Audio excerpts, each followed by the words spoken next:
प्रधानमंत्री इमरान खान की। इमरान खान का हाल भी गजब है, पाकिस्तान उनसे संभल नहीं रहा। 25 मार्च के बाद इमरान खान की कुर्सी जानी लगभग तय है और बेआबरू होकर सत्ता से विदाई ना तो इमरान खान के गले उतर रही है और ना ही उनके मंत्रियों से राजनीतिक हार हजम हो रही है।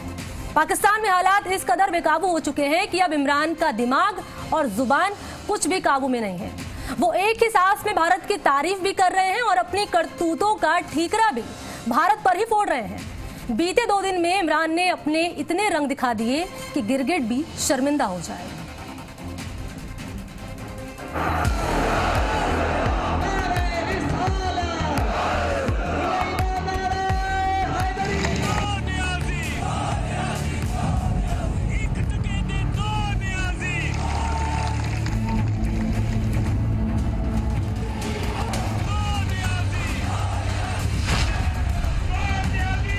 पाकिस्तान में किसी को न्याजी बोलने से ज्यादा गंदी राजनीतिक गाली नहीं है।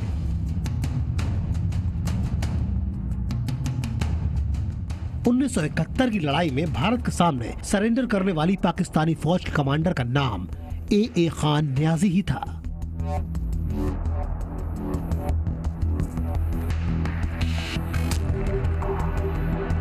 इसलिए इमरान खान ने न्याजी होने की अपनी पहचान मिटाने की पूरी कोशिश की, लेकिन विपक्षी दलों ने पिछले 2 साल में उन्हें न्याजी बना ही दिया।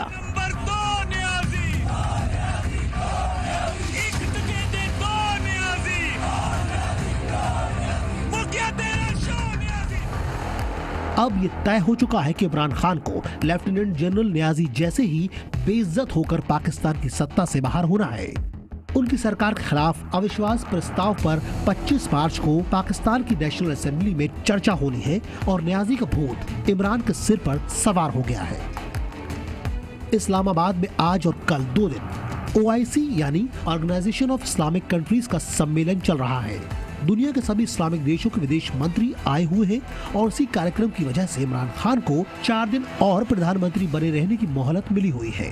इस सम्मेलन के खत्म होते ही इमरान का खेल खत्म होने वाला है। ये बात इमरान खान और उनके मंत्रियों की नींद उड़ाए हुए है और नींद उड़ती है तो इंसान को होश कहाँ रहता है कि वो क्या बोल रहा है। पाकिस्तान के विदेश मंत्री शाह महमूद कुरैशी के इस बयान से तो यही लगा कि सत्ता जाने की बदहवासी में उनका दिमागी संतुलन बिगड़ गया है। भारत ने पूरी कोशिश की इस कॉन्फ्रेंस को अंडरमाइन करने की। मेरे इल्म में है उनके सफारतकार शब रोज लगे रहे और उन्होंने कहा कि मत जाइए, ये रुकावट वो रुकावट, और फिर कुछ हमारे अपने लोगों ने भी मैं उनकी नीयत पे शक नहीं करूँगा, मासूमियत में उनके चाल में आ गए, उनके जाल में आ गए।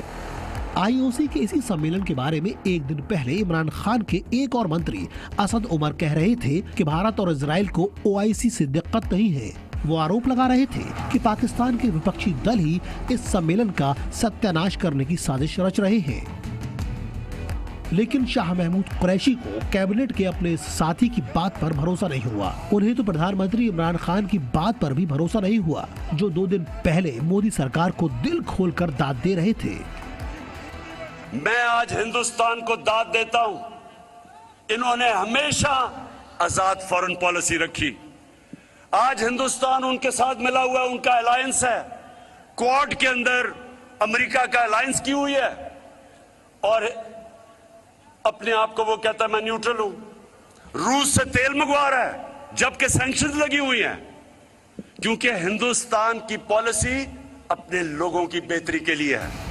भारत के सामने पाकिस्तान के प्रधानमंत्रियों की हैसियत क्या है, इसका बखान भी इमरान खान पिछले हफ्ते कर चुके हैं। नवाज शरीफ बैठा हुआ है अमेरिका के सदर के साथ, हाथ में उसने पर्ची पकड़ी हुई है और उसकी कांपें टांग रही हैं। काठमांडू के नेपाल में नरेंद्र मोदी से छुप के मिल रहा था अपनी फौज के खिलाफ, जिसने नरेंद्र मोदी को शादी पे बुलाया जो कि कश्मीरियों के ऊपर जुल्म कर रहा था। उसके बाद भी शाह महमूद कुरैशी ने भारत पर आरोप लगाया तो ये उनकी गुस्ताखी नहीं बल्कि नादानी ही है।